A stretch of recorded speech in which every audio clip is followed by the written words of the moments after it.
Matthew, tell me what Yes, we sir. did. Tell me please what we did in last class. We were doing is it photosynthesis? Right. Yes, We were sir. doing photosynthesis and we did chloroplast. Yes. Yes, sir. Fine. So let's start from there only. So this was the slide. This was the piece where we were in last class. So now we are going to start with the photosystem. I think we have to start with photosystem. Yes. Yes, we do have to Yes, start sir. with the photosystem.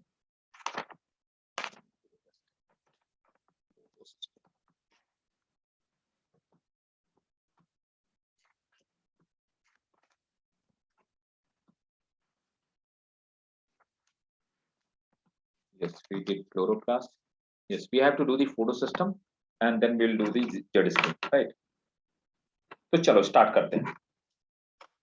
देखो photo system क्या होते हैं. तो last class में मैंने ये वाला जो आपको डायग्राम बताया हुआ था इसको मैं एक बार फिर से थोड़ा सा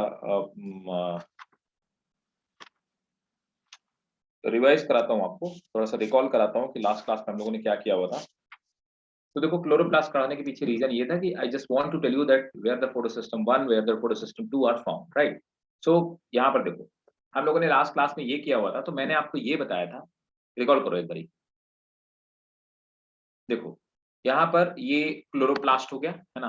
तो ग्रीन लीव्स में जो सेल्स के अंदर पिगमेंट पाए जाते हैं, जो स्ट्रक्चर पाए जाते हैं, उनको अपन क्लोरोप्लास्ट कहते हैं.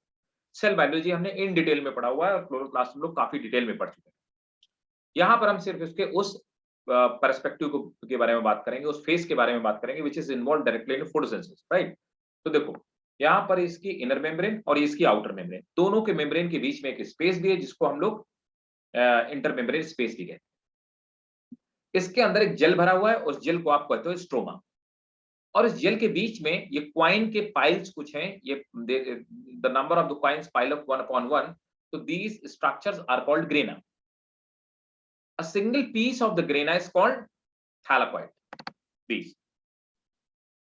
फिर मैंने यहाँ पे आपको थैलाकॉइड बना के दिखाया था और मैंने कहा कि यहाँ पर थैलाकॉइड में जो ये वाले पार्ट है, ऊपर नीचे वाले पार्ट 1 by 1 इफ ऐसे ऐसे कोई चीज रखी हुई है, तो ये वाले पार्ट है जो दूसरे के कांटेक्ट में है, ये ऊपर और नीचे वाले पार्ट है ना, इनको हम लोग बोलते हैं एप्रेस्ड पार्ट, क्योंकि एक दूसरे से एप्रेस्ड रहते हैं, दबे हुए रहते हैं. साइड वाले जो बाहर वाले पार्ट है उनको नॉन एप्रेस पार्ट बोलते हैं. जो एप्रेस पार्ट होते हैं यहाँ पर फोटो सिस्टम 1 पाया जाता है, PS1.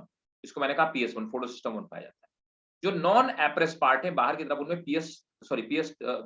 एप्रेस पार्ट में PS2 पाया जाता है और नॉन एप्रेस पार्ट में PS1 पाया जाता है. फोटो सिस्टम एक्चुअल में है क्या? फोटो सिस्टम बहुत सारे मॉलिक्यूल्स का, तो करीब 250 से लेकर के 250 से लेकर के 400 क्लोरोफिल के मॉलिक्यूल का ये कलेक्शन है. इसको हम फोटो सिस्टम कहते हैं. यहां पर जो ऑपरेस वाले पार्ट है, मतलब फोटो सिस्टम सेकंड में, PS सेकंड में, देखिए फोटो सिस्टम सेकंड में क्या होता है, लाइट पड़ती है और लाइट पड़ने से वाटर का मॉलिक्यूल ब्रेक होता है. इस प्रोसेस को हम फोटोलिसिस ऑफ वाटर कहते हैं. तो 2 हाइड्रोजन के एटम निकलते हैं और 2 इलेक्ट्रॉन निकलते हैं और ऑक्सीजन इवॉल्व होती है. इसको हम लोग बोलते हैं photolysis of water. Photo means light, lysis mean break down होना. तो लाइट की प्रेजेंस में किसी भी चीज का ब्रेक डाउन होता है, that is called photolysis water. और टेक्निकली इसी पार्ट को हम लाइट रिएक्शन कहते हैं. अब क्या होता है, यहां पर जो स्ट्रोमा वाला पार्ट है, यहां पर एक साइकिल चल रही है. वो साइकिल क्या कर रही है, एटमॉस्फेयर से आने वाली कार्बन डाइऑक्साइड को इकट्ठा कर रही है, कलेक्ट कर रही है और क्या कर रही है, फूड बनाने का काम कर रही है. ये साइकिल स्ट्रोमा में चल रही है.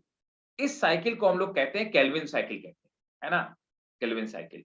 या इसी को हम लोग क्या बोलते हैं, C3 साइकिल कहते हैं. केल्विन साइकिल या C3 साइकिल, ये स्ट्रोमा में चल रही है. C3 साइकिल का काम क्या आता है, CO2 का फिक्सेशन करना, और इसे हम लोग क्या बोलते हैं, डार्क रिएक्शन कहते हैं. तो इस तरह से लाइट रिएक्शन और डार्क रिएक्शन को मिला करके दोनों प्रोसेस को कॉमनली हम लोग क्या बोलते हैं, फोटोसिंथेसिस बोलते हैं. am I clear? अभी क्लियर है सबको? बोलते जाओ भाई, बताते जाओ. Is it clear to all of you? Yes, sir. Yeah. Yes, sir. Yes. अब देखो हमें क्या पढ़ना है, photo system. We were supposed to study with the photo system. What is the photo system?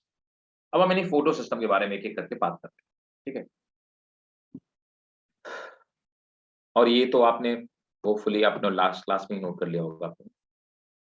अब सबसे पहले आते हैं फोटो सिस्टम या पिगमेंट सिस्टम क्या होता है, और उसी में photo system first and second.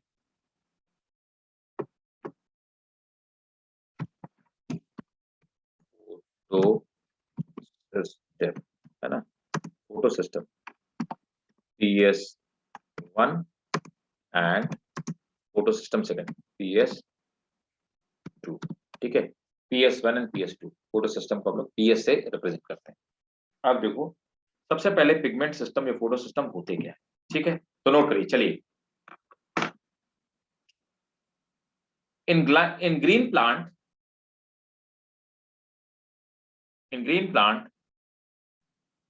photosynthetic unit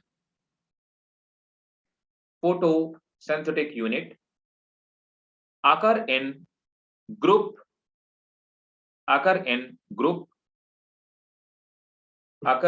group called photosystem or pigment system. Photosystem or pigment system. Let's stop. They are named after the sequence. They are named after the sequence they are discovered. तो PS1 पहले खोजा गया और PS2 बाद में खोजा गया। Sequence के बेसिस पे हमने इसका नाम दिया PS1 PS2, right. The photosystem, next point, the photosystem contain 250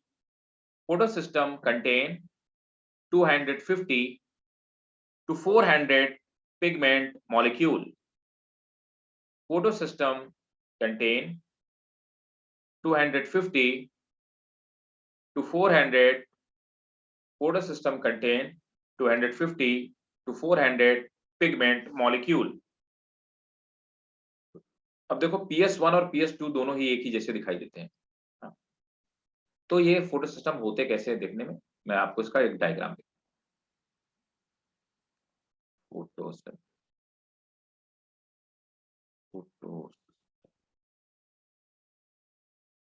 देखो, ये फोटो सिस्टम है ना, this is diagram of photo system. PS1 भी ऐसा होगा और PS2 भी ऐसा, ठीक है। अब देखो यहाँ पर क्या है, फोटो सिस्टम में क्या क्या चीजें होती हैं वो बात हम लोग समझ गए। देखिए यहाँ पे आसपास में चारों तरफ जो मॉलिक्यूल्स होते हैं उनके बीच में कोर होता है। इस कोर को हम लोग बोलते हैं रिएक्शन सेंटर। रिएक्शन सेंटर दो चीजों से मिलकर के बना हुआ होता है। एक तो रिएक्शन सेंटर क्लोरोफिल, जनरली ये होता है क्लोरोफिल ए मॉलिक्यूल। तो ये स्पेशल टाइप का क्लोरोफिल ए मॉलिक्यूल होता है जो बीच में पाया जाता है, और इसी के साथ में होता है primary electron acceptor.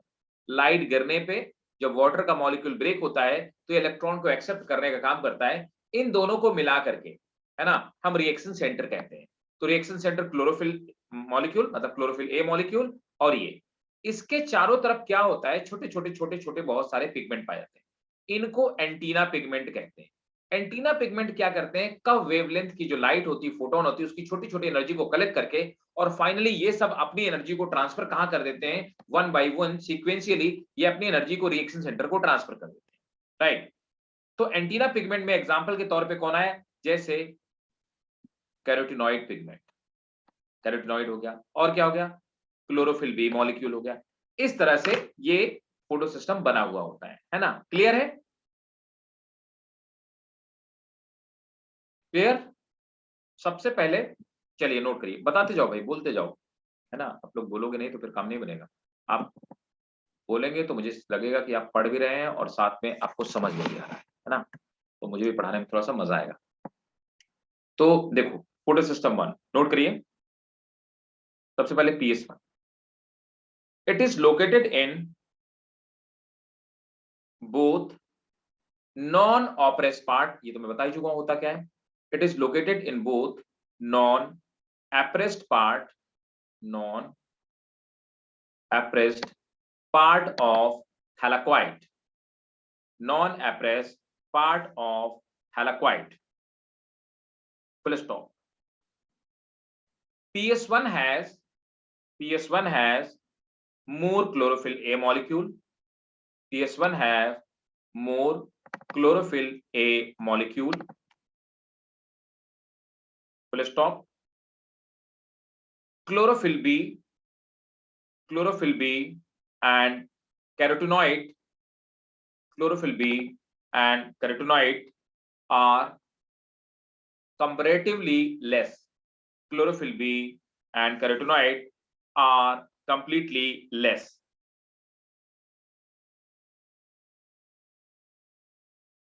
Full stop. The photosystem have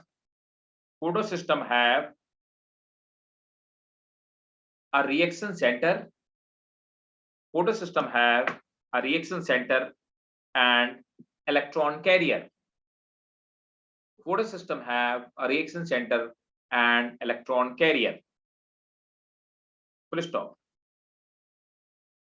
Photocenter has a dimer of dimer means two. A dimer of chlorophyll A molecule, dimer of chlorophyll A molecule, and dimer of chlorophyll A molecule, and that is called P700, right. तो यहां पर ये जो इसका reaction centre है chlorophyll A molecule है, इसका नाम P700 है, इसीलिए PS1 में P700 लिखा होता है, ठीक है। A dimer of chlorophyll A molecule that is called P700. Next point, it takes part in both cyclic and non-cyclic photophosphorylation. अभी हम लोग पढ़ेंगे क्या होता है फोटोफॉस्फोराइलेशन।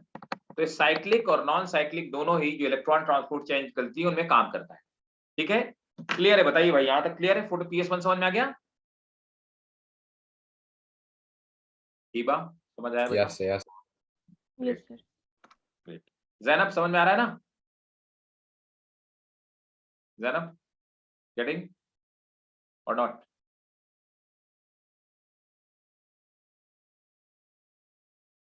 Okay, great. जिसको जहां पर ना आए तो फ्रैंकली मेरे को बोलना, ठीक है। Don't hesitate. PS सेकेंड है ना। अब आ जाते हैं फोटो सिस्टम सेकेंड। तो बाकी तो स्ट्रक्चर तो इसका एक ही जैसा होगा, जैसे PS1 है वैसे PS2 है, सिर्फ थोड़ा सा इनके कॉम्पोजिशन में फर्क है, ठीक है। तो नोट करिए। Next, PS second, photo system second also have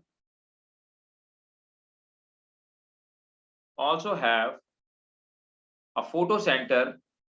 Photosystem second also have a photocenter and electron carrier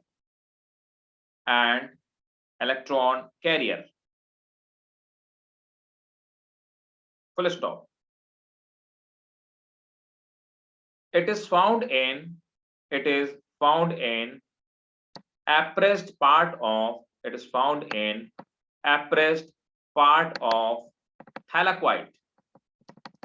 It is found in appraised part of thylakoid. Full stop. It has chlorophyll A, chlorophyll B, and carotenoid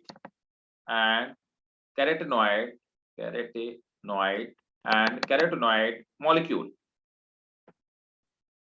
Next point, chlorophyll A and chlorophyll B are in equal amount. Next point, carotenoid pigment is higher. As comparison to PS1.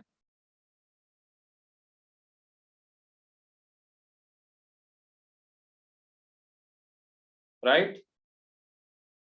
The photocenter The photocenter is made up of a special dimer of chlorophyll, a molecule called P680। तो देखो वहां पर जो photo centre है वो जो chlorophyll का जो क्लोरोफिल ए का डाइमर है वो P700 है और यहाँ पे P680 है, right. Next point, it also have, अब इसमें एक खास बात और है जो ऊपर वाले से डिफरेंट है, क्योंकि ये फोटोलिसिस ऑफ वाटर करता है। It also have oxygen evolving complex. अब ये क्या करता है, ऑक्सीजन को ब्रेक करने का काम करता है। It also have oxygen evolving complex, important है, which contain manganese ion, calcium ion and chloride ion, which contain manganese ion, calcium ion and chloride ion, full stop। it picks up electron, अब ये काम क्या करता है, it picks up electron released during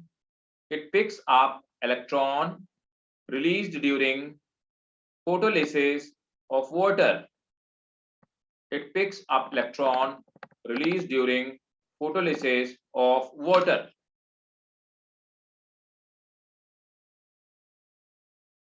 बोलो भाई, यहां तक सबको क्लियर? तो ये तो हो गया हमारा फोटो सिस्टम, है ना। अब आ जाते हैं इलेक्ट्रॉन ट्रांसपोर्ट चेन, है ना। इलेक्ट्रॉन ट्रांसपोर्ट चेन कैसे चलती है और उससे इलेक्ट्रॉन्स कैसे रिलीज होते हैं, किस तरह से इलेक्ट्रॉन निकलते हैं। तो इलेक्ट्रॉन ट्रांसपोर्ट चेन दो तरह की होती है, साइक्लिक और नॉन साइक्लिक, है ना। तो समझते हैं, चलिए नेक्स्ट हेडिंग डालिए। देखो एक तो फोटो सिस्टम से क्वेश्चन आ सकता है। अगला जो मैं इलेक्ट्रॉन ट्रांसपोर्ट चेन बनाऊंगा उसमें जो नॉन साइक्लिक वाली है वो आपके स्कूल में 3 मार्कर क्वेश्चन के फॉर्म में पूछा जा सकता है, ठीक है। तो इसको हम लोग बोलते हैं ईटीसी, इलेक्ट्रॉन ट्रांसपोर्ट चेन, और इसी में मैं आपको बता दूंगा ये non cyclic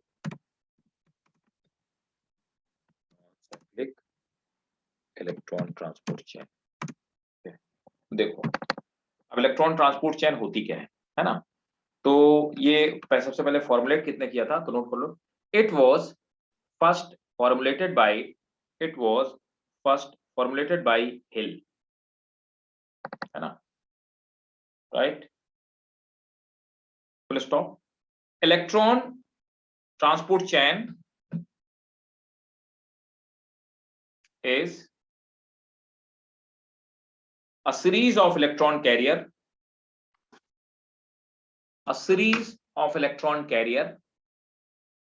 in which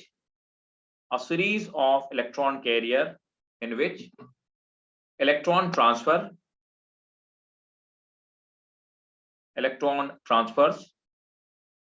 and synthesis of ATP takes place।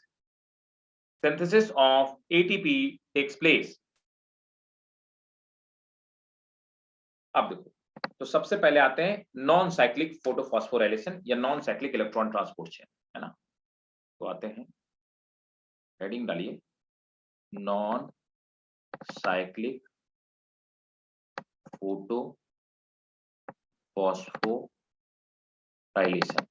Photophosphorylation का भाई साहब मतलब होता है एटीपी का बनना, है ना, फॉर्मेशन ऑफ एटीपी है। तो नॉन साइक्लिक फोटोफॉस्फोराइलेशन, चाहे आप इसको कह सकते हैं non cyclic electron transport chain etc, ठीक है। तो अब हम पहले देखते हैं कि नॉन साइक्लिक फोटोफॉस्फोराइलेशन या non cyclic electron transport chain क्या होती है और कैसे चलती है। चलिए तो यहां पर आ जाते हैं, देखो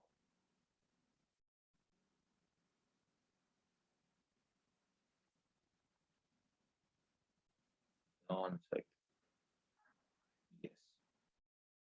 देखिए ये non cyclic electron transport chain है, अब देखो इलेक्ट्रॉन कैसे चलता है।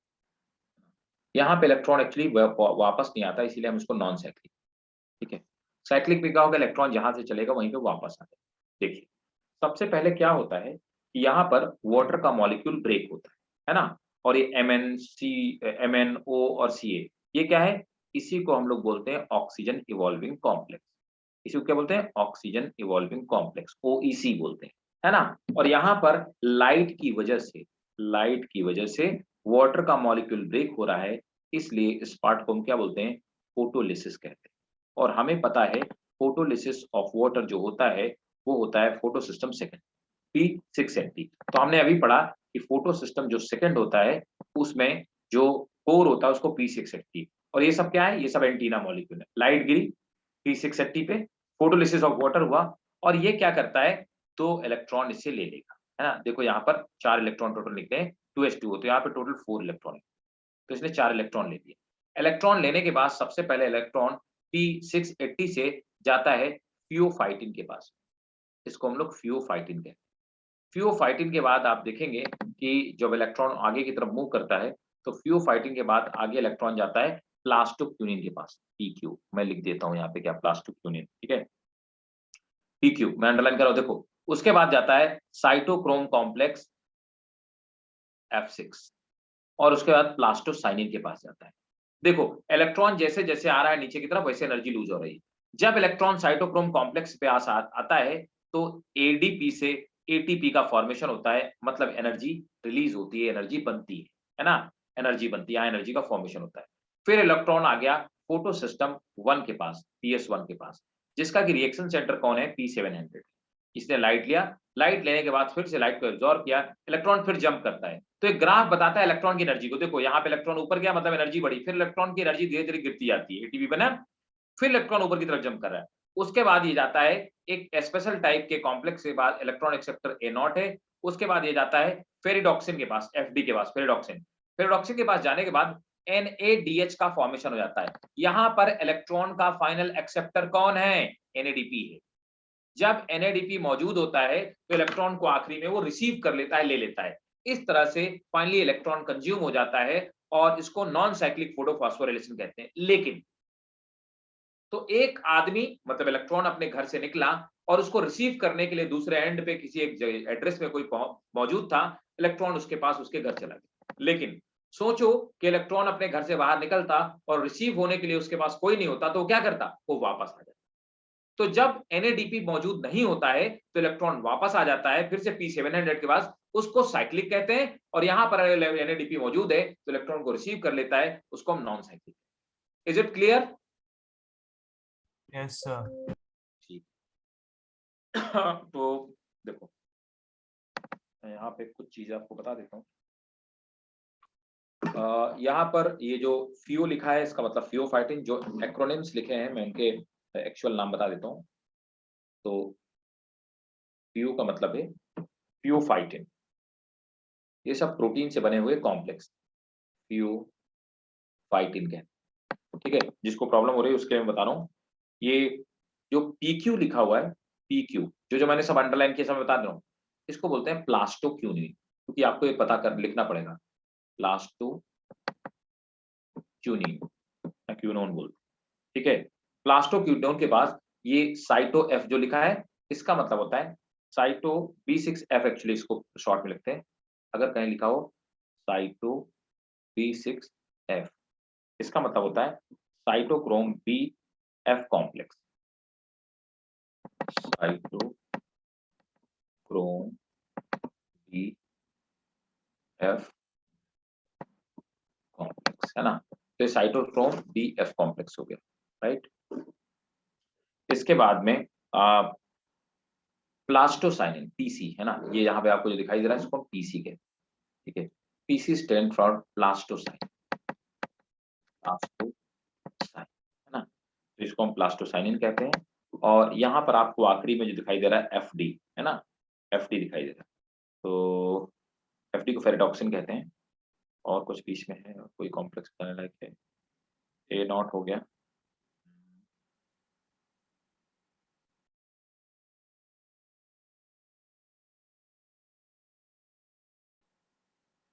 ये बीच में एक कहाँ गया?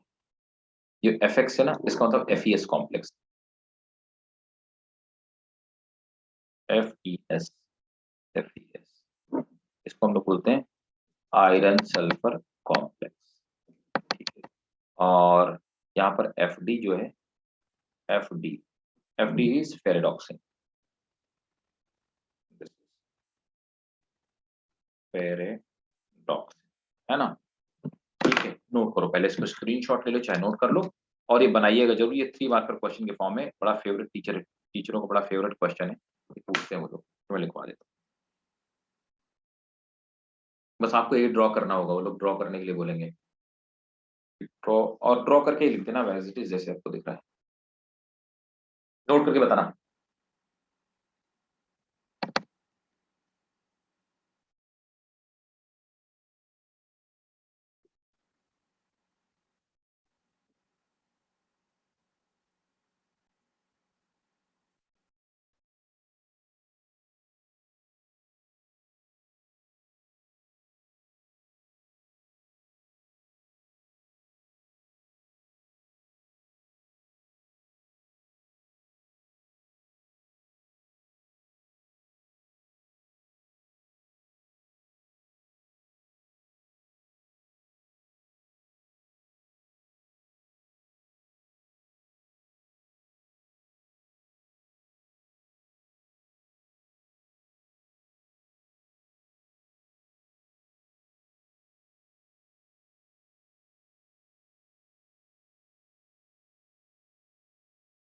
डन।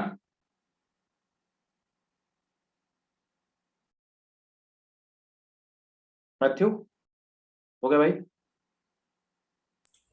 1 second. या sure, write down, Yes, sir. Fine, ठीक है। तो स्टार्ट किया जाए आगे, नोट करो इसको, पहले इसमें नोट करो, लिखोगे क्या, है ना। नॉन साइक्लिक फोटोफॉस्फोराइलेशन, फोटोफॉस्फोराइलेशन का मतलब फॉर्मेशन ऑफ ATP, ठीक है। Non cyclic photophosphorylation is carried out, non-cyclic photophosphorylation is carried out in collaboration of both PS1 and PS2. Non-cyclic photophosphorylation is carried out, non-cyclic photophosphorylation is carried out in collaboration of both PS1 and PS2. Just in collaboration of both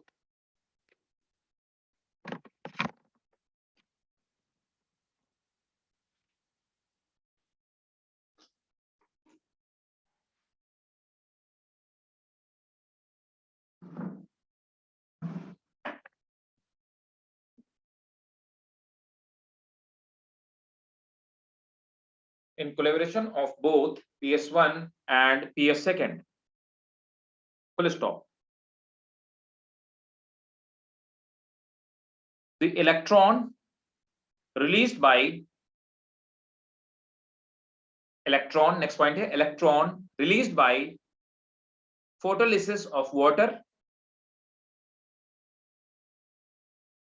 is picked up by electron released by photolysis of water is picked up by P680.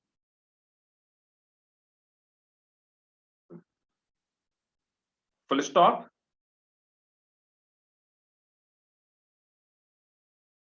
It absorbs energy from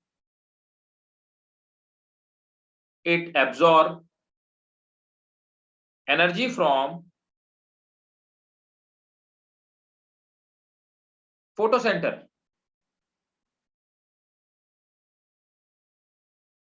Full stop. Guys, give me just 1 second. Actually,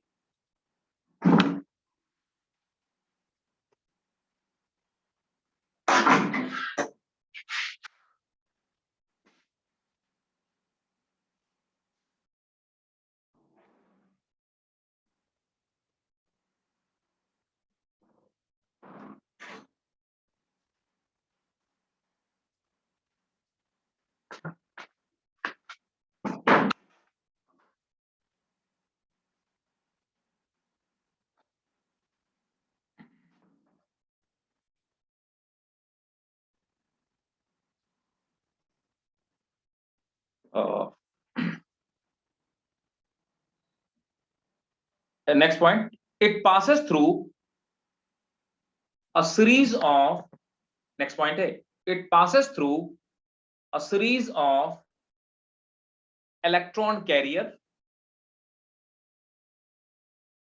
pheophytin, comma, PQ, comma, cytochrome B6F, cytochrome B6F, and plastocyanin,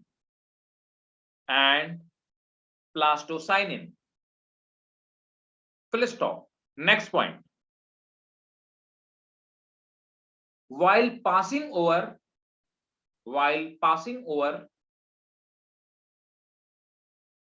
cytochrome complex, electron loses energy. That's why this graph is coming downward.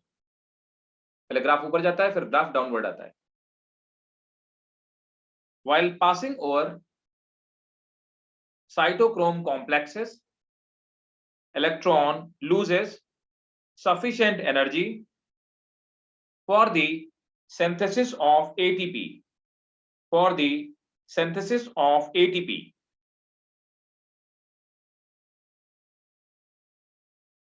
Flip top.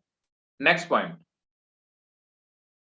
Electron is handed over to P700. Electron is handed over to P700 of PS1. Full stop. P700 also absorb light energy. P700 also absorb light energy and extrude electron to FES, comma, ferredoxin, and finally it reaches to NADP plus.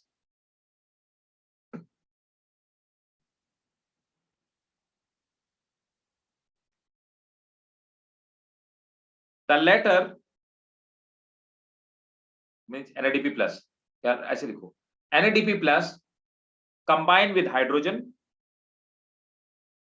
NADP plus combined with hydrogen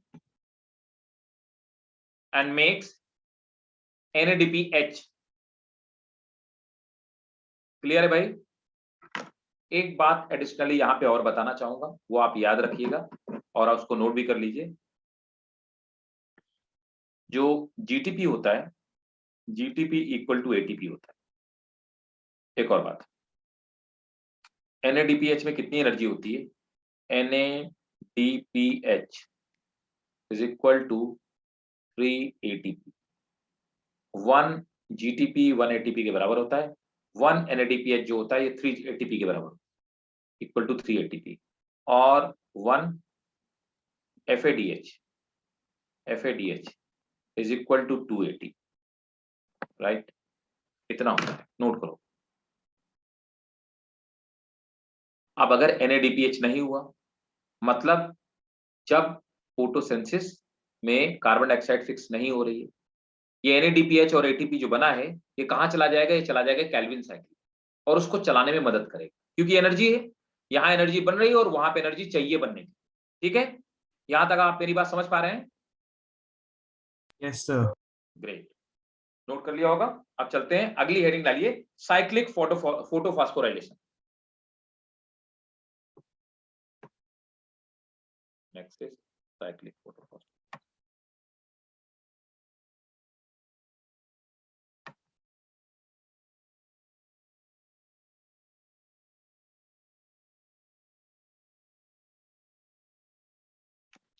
Next is cyclic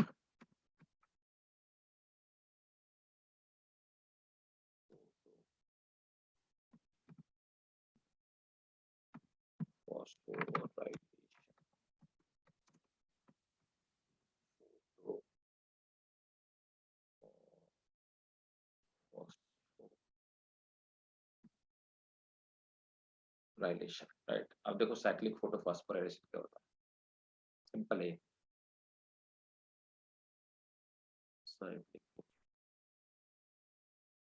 देखो ये cyclic photophosphorylation, इसमें क्या हुआ, अब तो बाकी सब चीजें तो आप पढ़ ही चुके हो।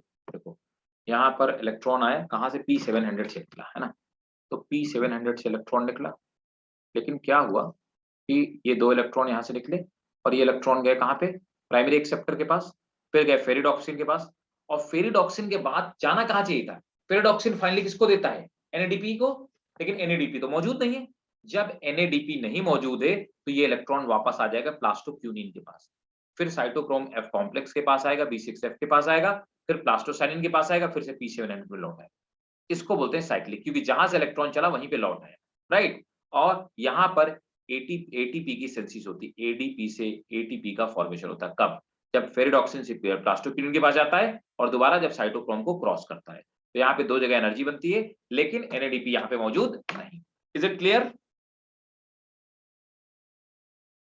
बोलते जाओ भाई, बताते जाओ, क्लियर कि नहीं? नहीं होगा तो फिर समझाएंगे। Yes, sir. Yes, sir. Great, चलो तो चलिए नोट करना शुरू करिए। It occurs under the condition of low light intensity. It occurs under the condition of low light intensity. तो जब लाइट की इंटेंसिटी कम होगी तभी साइक्लिक होगा, साइक्लिक स्टार्ट हो जाएगा, नॉन साइक्लिक बंद हो जाएगा। Comma, wavelength longer than 680 nanometer. Wavelength longer than 680 nanometer. दूसरी कंडीशन हो गई। And when CO2 condition, when CO2 fixation is inhibited, मतलब जब CO2 का फिक्सेशन बंद हो जाएगा तब ये होगा। Full stop. At the absence of CO2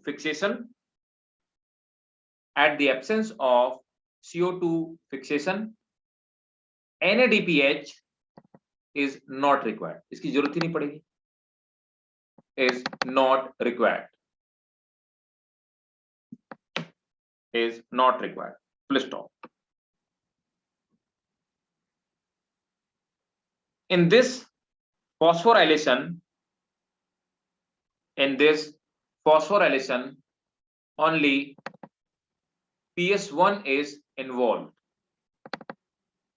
In this phosphorylation, only PS1 is involved.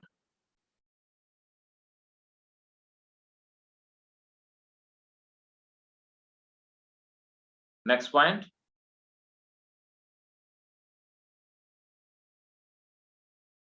P700 extrude electron. P700 extrude electron, comma, electron passes through series of carrier,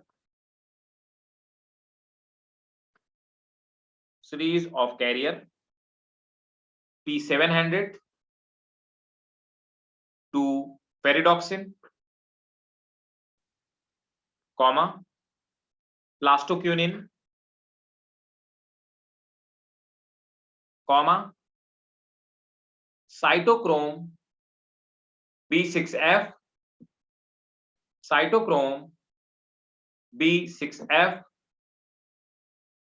then plastocyanin,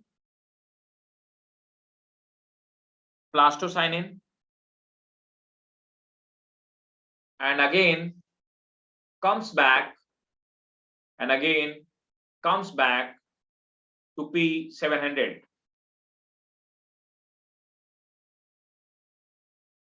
Next point. While over the cytochrome complex, while over the cytochrome complex, electron energy passes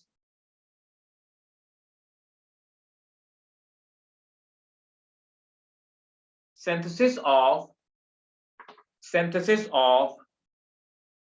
ATP takes place.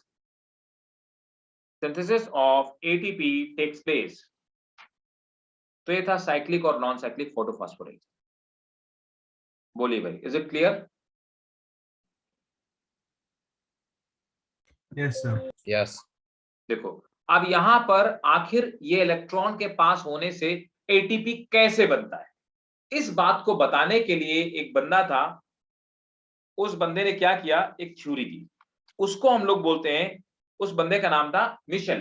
तो Michel ने जो theory दी उसको हम लोग बोलते हैं chemo osmotic hypothesis. वो ये बताता है कि जब इलेक्ट्रॉन साइटोक्रोम, जो कि इलेक्ट्रॉन के कैरियर है, प्रोटीन से बने हुए कैरियर है, जब उन कैरियर से इलेक्ट्रॉन पास होता है तो किस तरह से एटीपी की सिंथेसिस होती है और क्यों एटीपी बनता है. राइट. इस बात को बताने के लिए जो आपकी अगली theory, that is called chemiosmotic hypothesis, है ना. चलो हेडिंग डालो, केमियोस्मोटिक हाइपोथेसिस.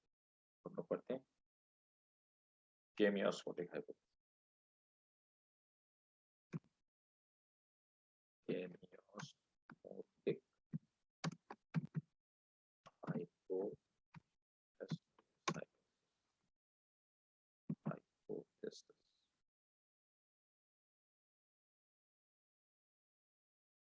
देखो क्या है.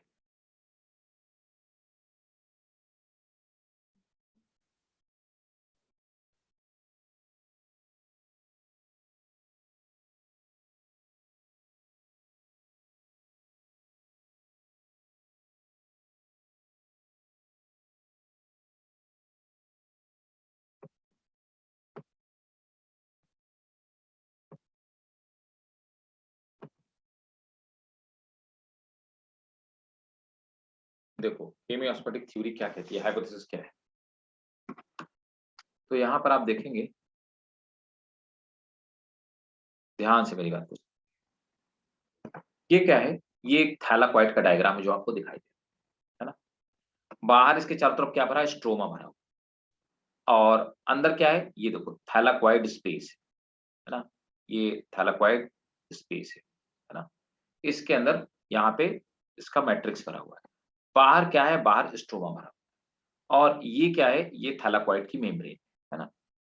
अब देखो यहाँ पे लाइट गिरी, इलेक्ट्रॉन फोटो सिस्टम सेकेंड से रिलीज होता है ना. यहाँ पर वाटर का मॉलिक्यूल ब्रेक होता है और 2 हाइड्रोजन आयन यहाँ पे निकल जाते हैं.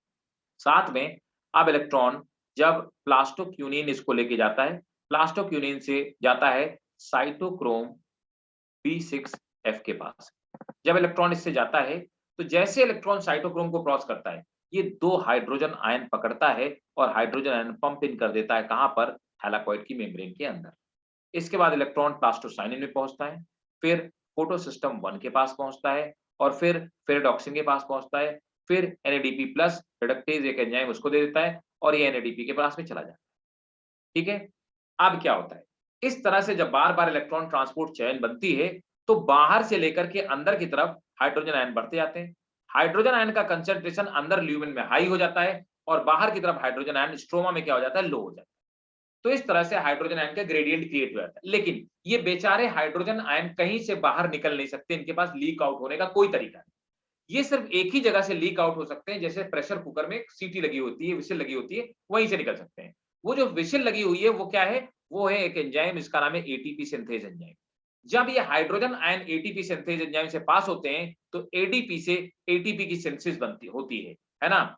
तो 2 हाइड्रोजन आयन के पास होने पे एक एटीपी की सिंथेसिस होती है. 1 ATP synthesis takes place, right. और यहाँ पे जो एटीपी बनती है और ये जो एनएडीपी बनती है, ये कहाँ यूटिलाइज हो जाती है, केल्विन साइकिल में. केल्विन साइकिल क्या है, केल्विन साइकिल को भाई साहब हम लोग C3 साइकिल बोलते हैं. क्या होता है इसमें, हमने पहले पढ़ा है कि यही डार्क रिएक्शन है. और इस डार्क रिएक्शन में, क्योंकि इस साइकिल के चलने के लिए लाइट बिल्कुल नहीं चाहिए, डार्क रिएक्शन में कार्बन डाइऑक्साइड के मॉलिक्यूल को एयर से लेकर के फिक्स कर दिया जाता है और बदले में इस साइकिल में बनता क्या है, C6H12 O6 का फॉर्मेशन होता है, मतलब ग्लूकोज का फॉर्मेशन होता है। और ये कीमोऑस्मोटिक थ्योरी जो पूरी हमने थ्योरी पढ़ी, ये क्या है, इस रिएक्शन के लिए लाइट चाहिए होता है, इसीलिए इसको हम लोग क्या बोलते हैं, लाइट रिएक्शन कहते हैं, क्योंकि लाइट की प्रेजेंस में रिएक्शन। क्या कीमोऑस्मोटिक थ्योरी समझ में आ गई? बोलिए भाई। Clear to all of you? Yes. Important, ये भी क्वेश्चन आ सकता है, ये भी बहुत इंपॉर्टेंट। पहले नॉन साइक्लिक इंपॉर्टेंट आपके स्कूल के एग्जामिनेशन के लिए, दूसरा कीमोसाइक्लिक। इसका स्क्रीनशॉट लीजिए और मैं उम्मीद करता हूं कि आप इसको ड्रॉ करोगे एज इट इज, जैसे मैंने आपको बताया। किसी को कोई डाउट हो एकदम बिंदास होकर के पूछिए, जबरदस्ती में हाँ नहीं बोलना है ना। यू नीड नॉट टू से yes forcefully, right? Please grow through it. In case if you have any doubt please ask me.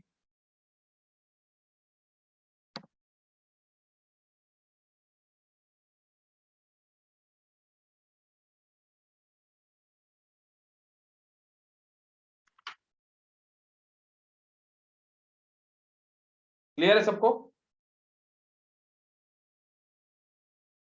Yes, I am. Great great. तो चलो आप लिखना शुरू करो, ड्रॉ कर, इसको आप ड्रॉ कर लीजिएगा, स्पेस छोड़ दीजिए ड्रॉ करने के लिए और नोट कीजिए। कीमोऑस्मोटिक hypothesis was given by Michel. Chemoosmotic hypothesis was given by Michel, right, in 1961.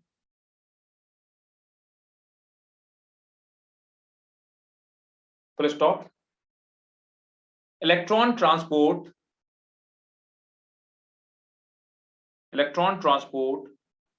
during photosynthesis. Electron transport during photosynthesis create a proton gradient. Bracket में लिखो hydrogen H plus ion, create a proton gradient.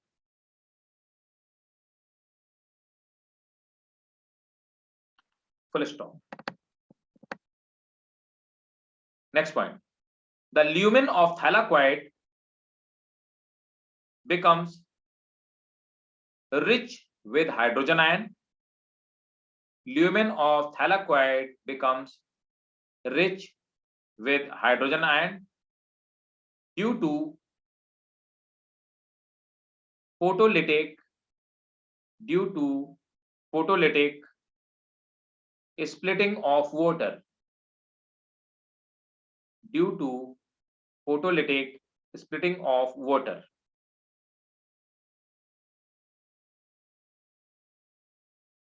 Full stop.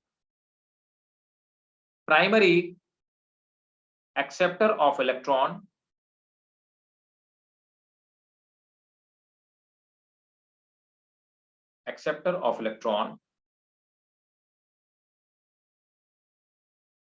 located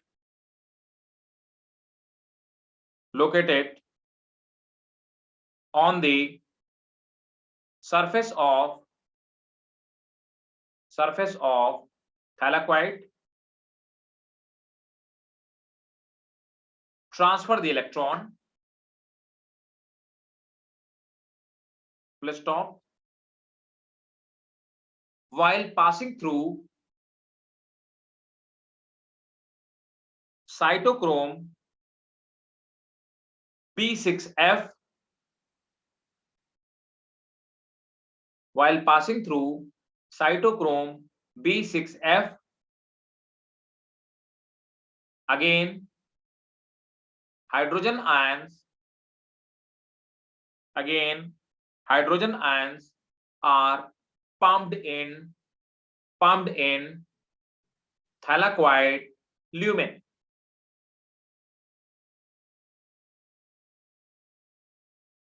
Full stop. Next point.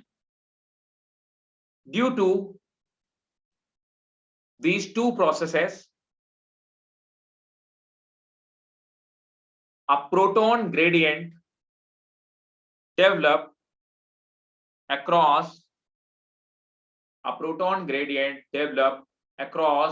thylakoid membrane.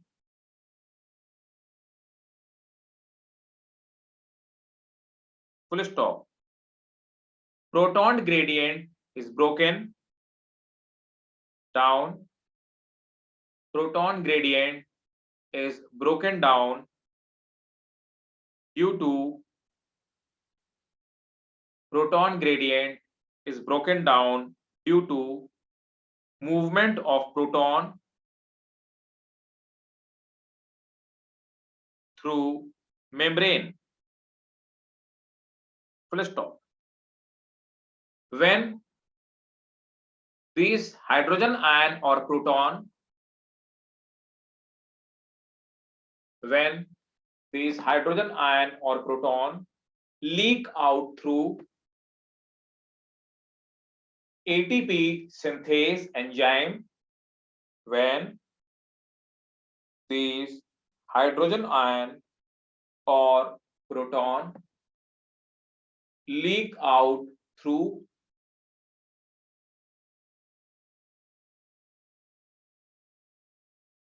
ATP synthase enzyme, formation of ATP molecule takes place. Full stop. One molecule of ATP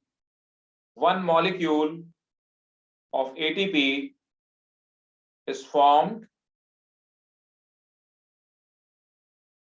when two hydrogen ion passes through ATP synthase. इसी को हम लोग कीमोऑस्मोटिक hypothesis कहते हैं भाई साहब। ठीक है, राइट।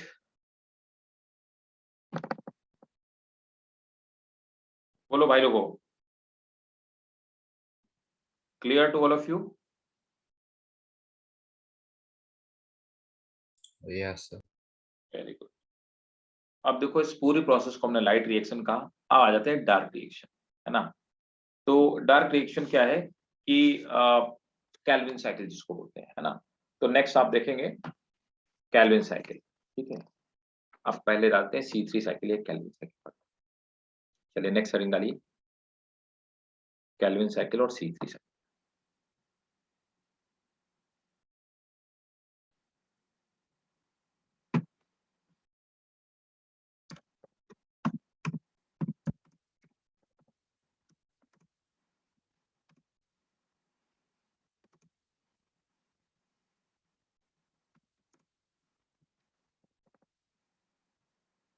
कैल्विन साइकिल और C3 साइकिल।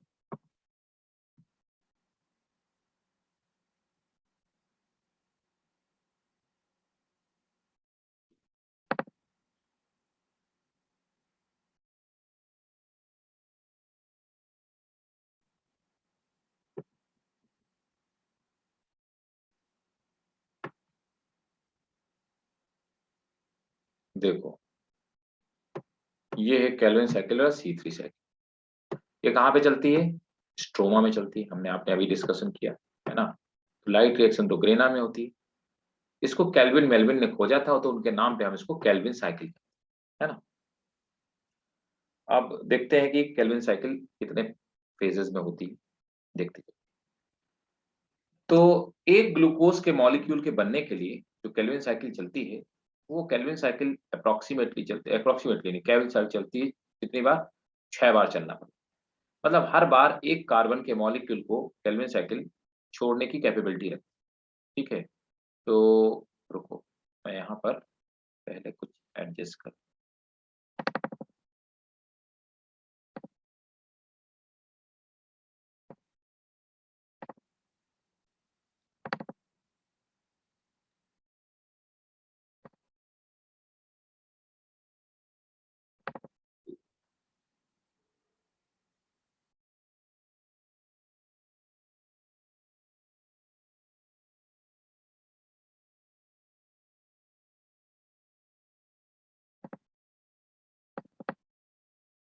देखो यहाँ पर क्या होता है, कार्बन डाइऑक्साइड का, ध्यान से समझिए मेरी बात को, कार्बन डाइऑक्साइड यहाँ पे आती है और कार्बन डाइऑक्साइड को एक्सेप्ट करने के लिए, रिसीव करने के लिए पहले से जो मौजूद है उसका नाम है RUBP, है ना।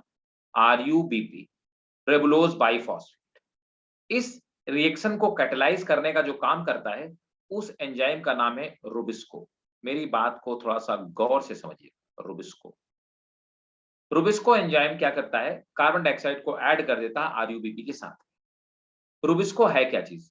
रुबिस्को इस पूरे बायोस्फीयर में, इस पूरे अर्थ में पाई जाने वाली सबसे अधिक प्रोटीन है और सबसे ज्यादा पाया जाने वाला एंजाइम है। पहला क्वेश्चन तो ये है, this is the most abundant protein और most abundant enzyme of the earth, rubisco. Full form क्या होता है इसका? फुल फॉर्म है रेबुलोज बाइफॉस्फेट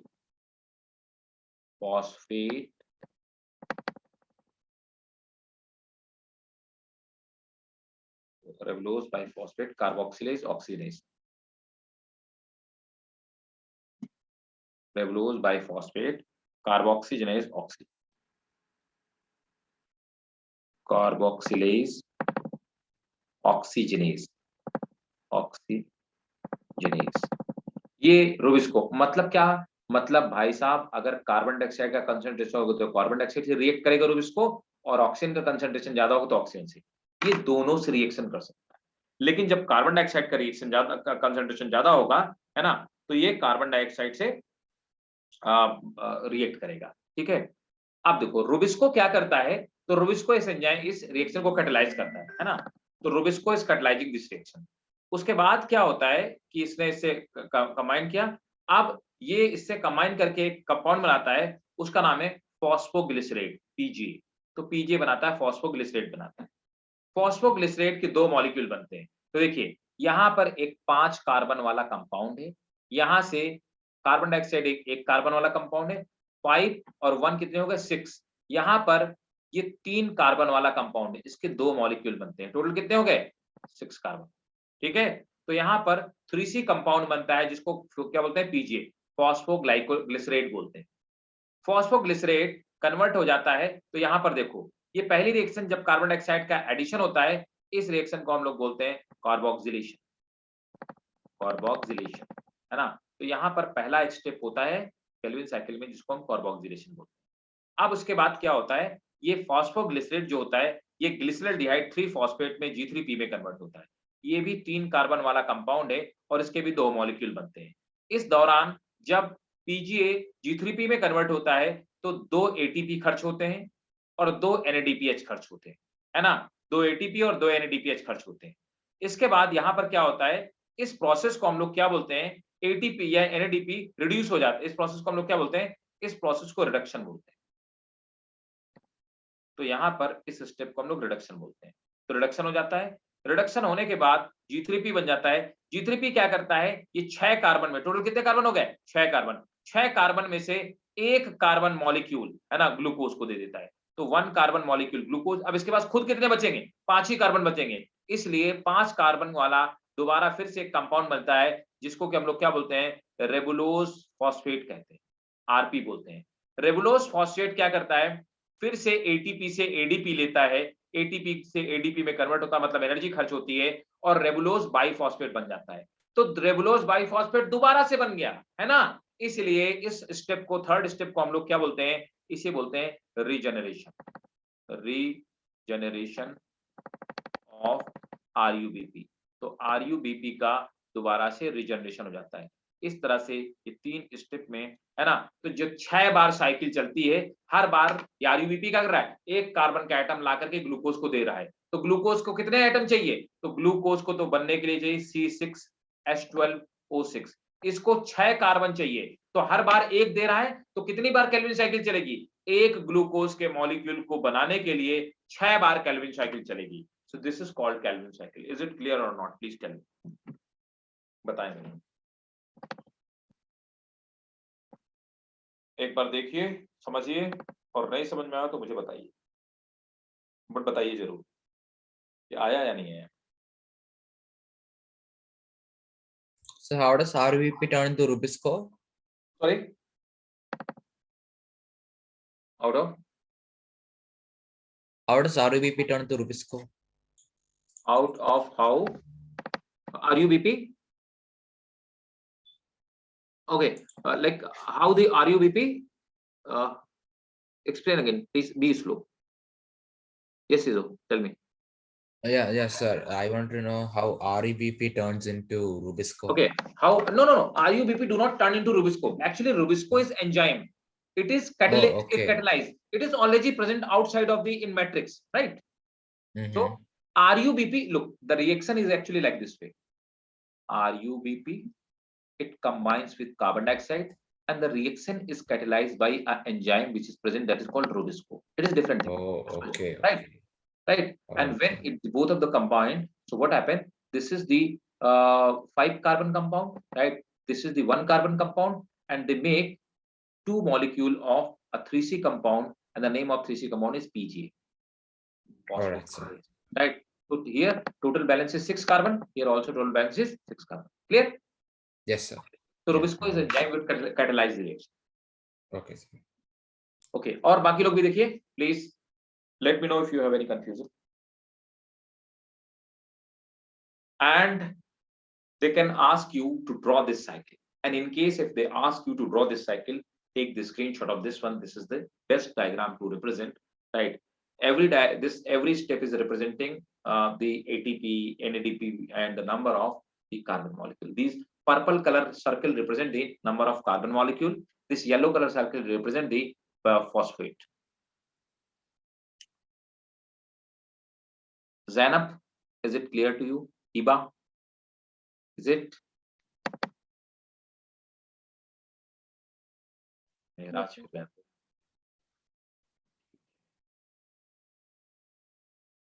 ओके ग्रेट। तो चलो इसका स्क्रीनशॉट लीजिए और नोट करना स्टार्ट कीजिए, क्योंकि आपको ये लिखना भी पड़ेगा। They can ask you in 5 mark question as well. Calvin cycle occurs in our photosynthetic plant. Full stop. It is divided into following. It is divided into following 3 phases: carboxylation,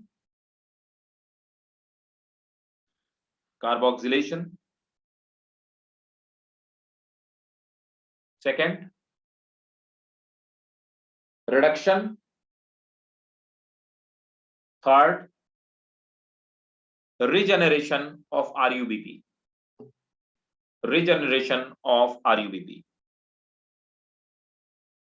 First stop. First heading, carboxylation.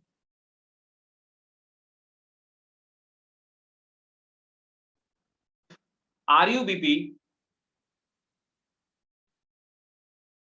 as acceptor of CO2, RUBP as acceptor of CO2,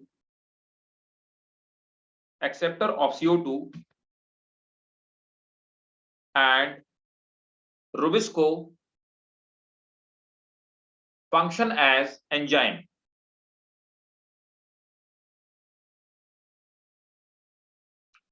Full stop. Rubisco is, make a star. It's question for your medical examination. Rubisco is the most abundant protein in biological world. Rubisco is most abundant protein in biological world.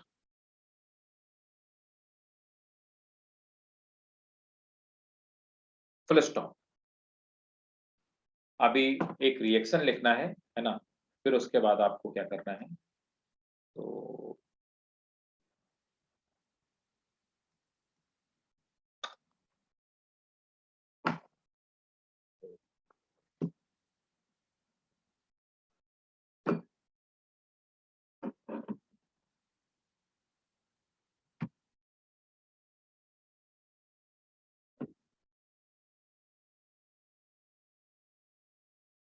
हाँ, अब आपको एक reaction लिखना है। तो पहली reaction हम लोगों ने कार्बोक्सिलेशन की हमने लिखी है। तो फर्स्ट रिएक्शन इज कार्बोक्सिलेशन। तो कार्बोक्सिलेशन में मैंने आपको बताया RUBP ribulose biphosphate plus carbon dioxide, और किसकी प्रेजेंस में, रुबिस्को की प्रेजेंस में बनाएगा क्या, phosphoglyceric acid PG, right? So please note it down.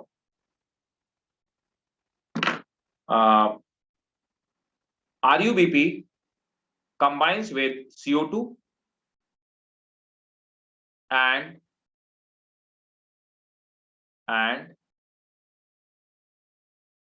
in presence of water, formation of two molecule of PGA takes place. Formation of two molecule of PGA takes place. Next, that is reduction.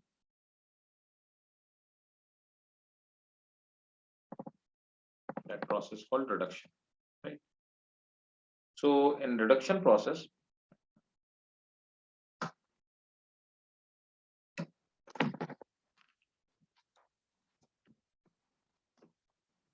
glyceraldehyde, okay,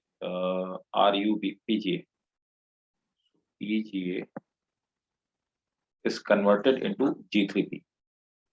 So PGA plus NADPH, right? It makes G3P. So two molecule of G3P, right? And two molecule of 3,4 pair and plus NADP plus, right? So note it down. Glyceraldehyde 3-phosphate is the glyceraldehyde 3-phosphate are reduced by NADPH and formation of two molecule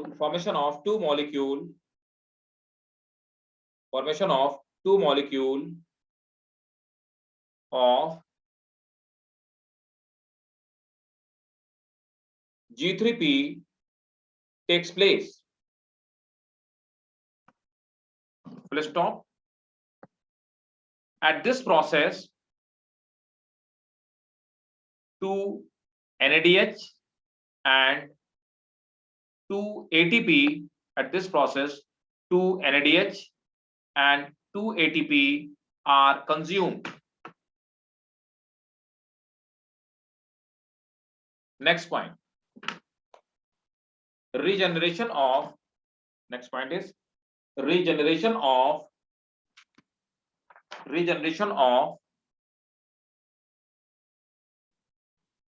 RUBP.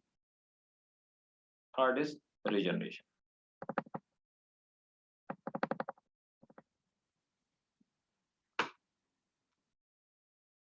Glyceraldehyde 3-phosphate. Glyceraldehyde 3-phosphate is again converted into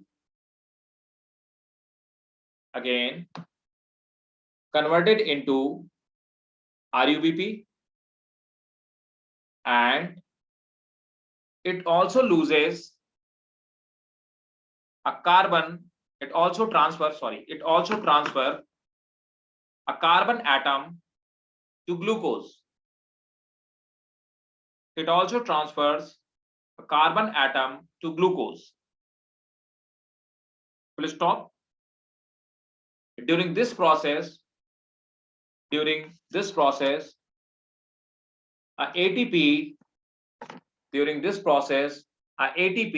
is spent. ठीक भाई, clear, समझ में आ गया? तो इसको C3 cycle क्यों बोलते हैं? क्योंकि सबसे पहला जो कंपाउंड बन रहा है वो बन रहा है फॉस्फोग्लिसरिक एसिड PGA, और ये पहला कंपाउंड जो है that is the 3 carbon compound, that's why it is called C3 cycle. Clear है? बोले भाई। Yes sir, clear. अब आ जाते हैं नेक्स्ट प्रोसेस, फोटो रेस्पिरेशन। तो देखो होता क्या है, यहाँ पर RUBP कंबाइन कर रहा है CO2 से, और कितने मॉलिक्यूल बना रहा है? ये मॉलिक्यूल बना रहा है 2 मॉलिक्यूल बना रहा है, किसके? 2 मॉलिक्यूल बना रहा है, किसके? PGA के, फॉस्फोग्लिसरिक एसिड के। लेकिन जब कार्बन डाइऑक्साइड का कंसंट्रेशन कम हो जाता है और ऑक्सीजन का कंसंट्रेशन बढ़ जाता है, तो रुबिस्को, मैंने अभी तो आपसे बताया कि ये तो ऑक्सीजन से भी कंबाइन कर सकता है, तो रुबिस्को क्या करता है? ऑक्सीजन से कंबाइन कर जाता है। फिर 2 मॉलिक्यूल पीजीए के नहीं बनेंगे, सिर्फ 1 मॉलिक्यूल पीजीए का बनेगा, और इस तरह से प्रोडक्ट का लॉस होता है, प्रोडक्ट कम बनता है। इस प्रोसेस को, इस रेस्पिरेटरी लॉस प्रोसेस को हम लोग क्या बोलते हैं? फोटो रेस्पिरेशन बोलते हैं। समझ आया? देखो, तो अब समझते हैं हम लोग, नेक्स्ट हेडिंग डालिए, फोटो रेस्पिरेशन।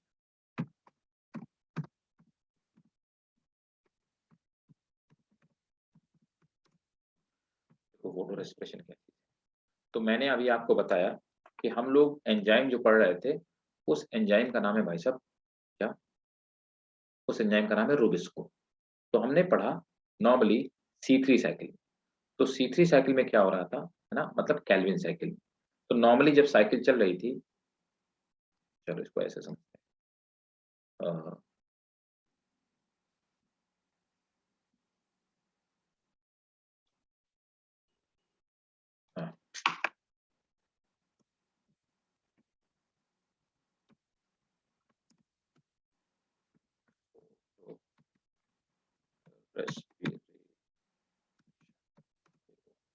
फोटो रेस्पिरेशन में तो हम लोगों ने ये पढ़ा कि अभी नॉर्मल कंडीशन में क्या होता है, इन नॉर्मल CO2, ठीक है। तो यहाँ पे क्या चलता है? C3 cycle. और हमने पढ़ा C3 साइकिल में क्या होता है कि RUBP कंबाइन करता है CO2 से, और बनाता क्या है? फॉस्फोग्लिसरिक एसिड बनाता है, PGA, है ना। और कितने मॉलिक्यूल? 2 मॉलिक्यूल PGA के बनाता है, किसकी प्रेजेंस में? रुबिस्को, ठीक है। लेकिन फोटो रेस्पिरेशन कब करता है? When oxygen concentration increases. जब ऑक्सीजन कंसंट्रेशन इंक्रीज हो जाता है, तब क्या होता है? RUBP कंबाइन करता है ऑक्सीजन से, CO2 से नहीं। अब किसकी प्रेजेंस में? रुबिस्को की प्रेजेंस में। तो रुबिस्को क्या करता है? RUBP को O2 से रिएक्ट करा देता है। फिर क्या बनेगा? फिर सिर्फ एक मॉलिक्यूल बनेगा फॉस्फोग्लिसरिक एसिड का, PGA का। दूसरा फिर क्या बन जाएगा? दूसरा मॉलिक्यूल बनेगा फॉस्फोग्लाइकोलेट। क्या बनेगा? फॉस्फोग्लाइकोलेट। फॉस्फोग्लाइकोलेट क्या है? ये सिर्फ 2 कार्बन से बना हुआ कंपाउंड। फिर क्या हुआ? 1 कार्बन लॉस हो गया, ठीक है। तो यहाँ पर 1 कार्बन का लॉस हो गया। ये दोबारा से क्या होगा? फॉस्फोग्लाइकोलेट जो होगा, ये दोबारा से कई सारी चेन के थ्रू आएगा और वापस फिर से लौट के PGA बनाएगा। लेकिन यहाँ पे एक तो कार्बन का लॉस हो जाएगा, ठीक है, और दूसरा क्या होगा? एनर्जी का भी लॉस होता है, जिसकी वजह से प्रोडक्टिविटी प्लांट की गिर जाती है। इस प्रोसेस को हम लोग फोटो रेस्पिरेशन कहते हैं। क्या मेरी बात आपको समझ में आ गई? यहाँ तक क्लियर है भाई लोगों? बताते जाओ भाई। Until unless you won't say yes or no, that how I will like come to know that you are getting my point, whatever I am delivering to you. Tell me guys, all of you, Iba, Matthew, Cizo. Yeah, understood sir. So now like the first compound is 2 carbon compound, that's why it is called C2 cycle. तो इसको हम लोग C2 cycle बोलते हैं। अब C2 cycle में क्या होता है? ये जो फॉस्फोग्लाइकोलेट बना, ये किस तरह से वापस आएगा और किस तरह से साइकिल चलती है, वो मैं आपको समझाता हूँ।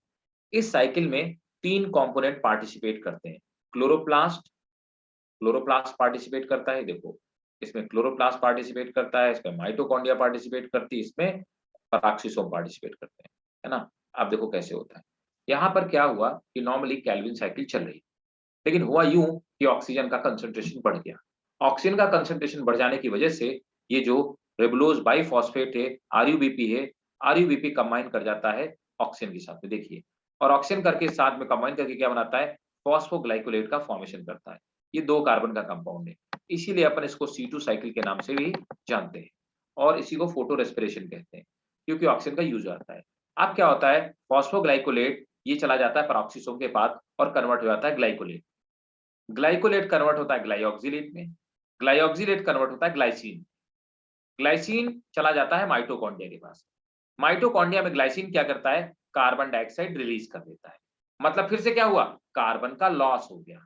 तो यहां पर फोटो रेस्पिरेशन की दूसरी बात क्या है, तो एक तो फॉस्फोग्लाइकोलेट का फॉर्मेशन होता है, फॉस्फोग्लाइकोलेट का फॉर्मेशन होता है, और क्या होता है, only one molecule of PGA, only one molecule of PGA बनता है।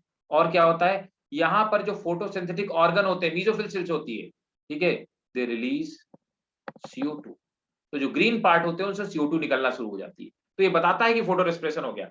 अब ये सीरीन में कन्वर्ट हो गया, सीरीन फिर से सीरीन आ गया कहां पे, पेरोक्सिसोम में, सीरीन कन्वर्ट हो गया ग्लिसरेट में, ग्लिसरेट अब यहाँ पे ATP खर्च होती है, तो यहाँ पे एनर्जी का भी खर्चा हो रहा है, ठीक है ना, ATP स्पेंट, तो एनर्जी का लॉस हो रहा है, कार्बन डाइऑक्साइड का लॉस हो रहा है ना। अब फिर से कन्वर्ट हो जाएगा किसमें, फॉस्फोग्लाइकोलेट में कन्वर्ट हो जाएगा, है ना, फॉस्फोग्लिसिक एसिड में, और फिर से साइकिल के अंदर एंटर कर जाएगा। लेकिन इस दौरान हुआ क्या, इस दौरान एनर्जी खर्च हुई, और इस दौरान क्या हुआ, इस दौरान कार्बन के मॉलिक्यूल का लॉस हुआ। इस तरह से नेट प्रोडक्टिविटी आप देखेंगे अप्रोक्सीमेटली जिनमें फोटो रेस्पिरेशन होता है 25% प्रोडक्टिविटी डिक्रीज हो जाती है। क्लियर है, स्क्रीनशॉट लीजिए भाई इसका, नोट करिए। Photo respiration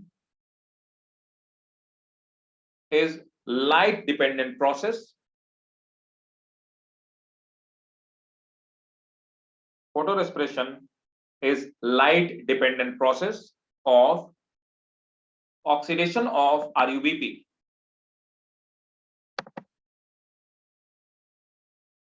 and release of carbon dioxide by photosynthetic part. Full stop. Next point. It is inferred from decrease in the rate of photosynthesis, when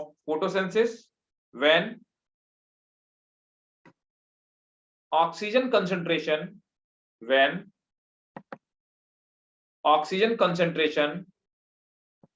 increases from 2 to 3% to 21%.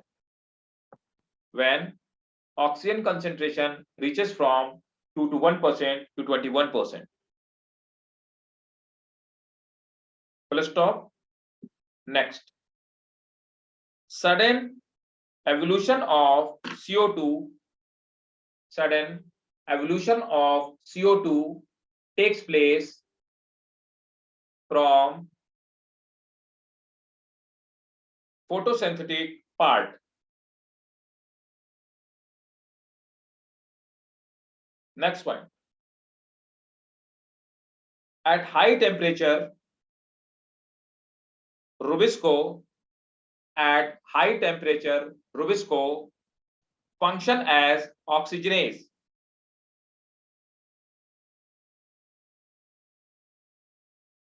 and instead of fixing CO2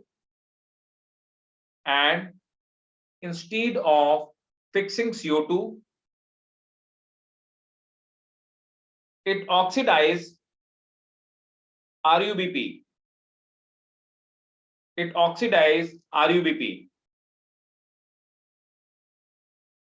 And produces, it oxidizes this reaction. It oxidizes RUBP and produces one molecule of PGA, one molecule of PGA and one molecule of 2 carbon compound, one molecule of 2 carbon compound phosphoglycolate. अब ये reaction note करिए, ये वाली reaction, इस reaction को note करिए।